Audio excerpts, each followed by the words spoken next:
Coucou les filles, petit tuto aujourd'hui pour vous montrer comment changer de sexe. Donc, eh bien c'est parti. Faut que j'arrête d'imiter les youtubeuses beauté. Charlie, c'est pas bien.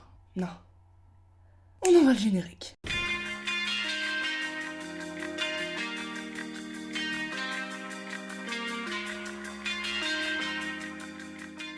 Le changement de sexe n'est pas à prendre à la légère et il ne faut pas penser qu'on peut faire ça du jour au lendemain en fait. Donc tout d'abord je vais vous parler des FTM, donc en anglais qui signifie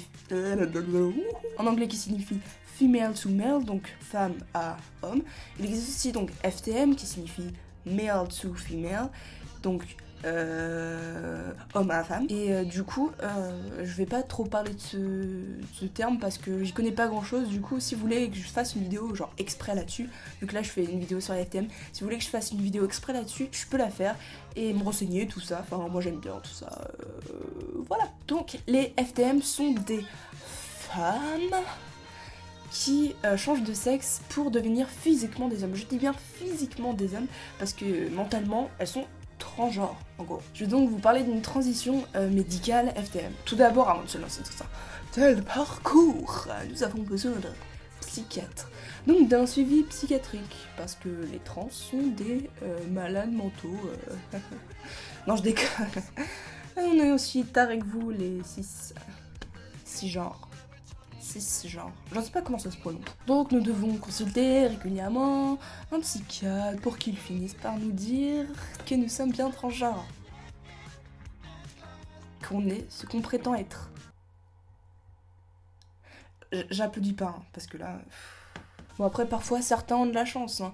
Après seulement une seule consultation, ils ressortent de là avec une attestation. Donc ensuite quand le psy nous déclare donc transgenre, il nous livre une attestation comme quoi nous pouvons commencer un traitement hormonal, des opérations et tout ce qui va avec. Bon, est-ce que tout le monde me suit là ? Donc le principe du traitement hormonal consiste à vous injecter des hormones. Donc c'est une injection d'hormones mâles qui s'appelle donc la testostérone, environ tous les mois. Bon, je dis tous les mois, mais c'est pas littéralement tous les mois, c'est bien plus court que ça. Et donc on va avoir ce traitement hormonal tout au long de notre vie. Bon, après on peut arrêter en cours de chemin, mais c'est pas très conseillé, et puis tous les changements physiques qui ont été faits sur notre corps, ils ne reviennent pas à la normale. Ou c'est... y a peu de choses, par exemple la pilosité, elle redescend, les seins qui peuvent repousser, les règles qui reviennent, et voilà quoi.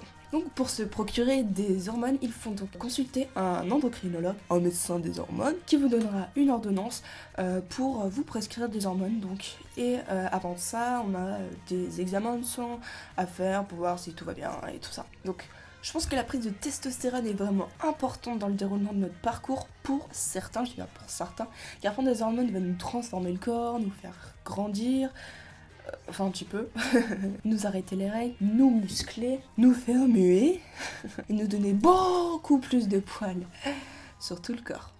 Génial. Je vais adorer ça. Après, je suis un peu peau de poulet, hein. On peut manger sur mes bras, tellement il n'y a pas de poils. Hein. En gros, grâce à cette prise d'hormones, on va pouvoir revivre une autre puberté. Génial. Je vais adorer les boutons, je pense. Ça va être ma partie favorite. Parlons d'opérations maintenant. La plus connue et la plus pratiquée des opérations des FTM est la mammectomie, qui consiste donc à se faire retirer les seins.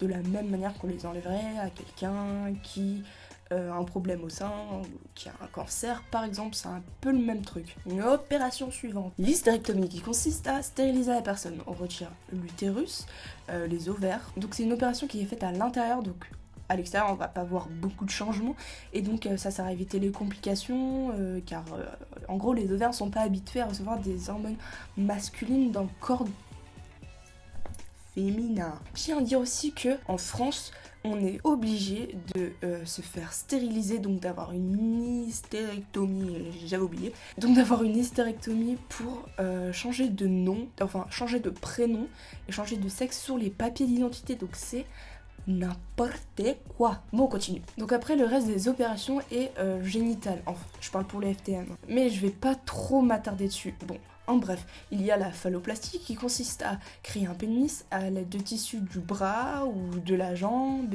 ou de la cuisse, enfin ça dépend, même du ventre. On crée un phallus, on l'attache au pubis, on ferme le vagin, on relie tous les nerfs et tout ça. Et voilà. Bon après il y a aussi la méta, donc je me rappelle plus du nom en entier de l'opération parce que c'est un peu... Donc en fait la méta, on fait aucune greffe de peau, on va juste fermer les organes féminins, le clitoris qui aura poussé, qu'on appellera diclit, enfin les Américains appellent ça diclit, du coup tout le monde appelle comme ça. Et du coup on le fait un peu plus ressortir, du coup ça donne un genre de micro-pénis en gros. Et la personne peut uriner debout, voilà.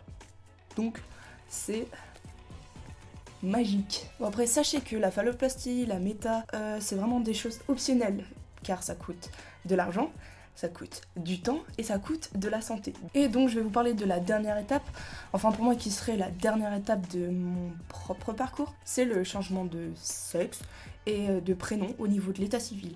Donc parce que même si on a une bonne gueule de gars, une bonne barbe, une grosse voix, l'État nous appellera toujours madame. Tout ça à cause de ce petit F sur la carte d'identité. Hein. Du coup il y a une procédure pour changer de sexe au niveau de l'état civil. Donc trouver un avocat, monter un dossier, attendre 6 mois, faire une prière maya, fumer de l'écorce de bananier et avec tout ça espérer avoir de la chance. Voilà, j'espère vous avoir éclairé sur le sujet.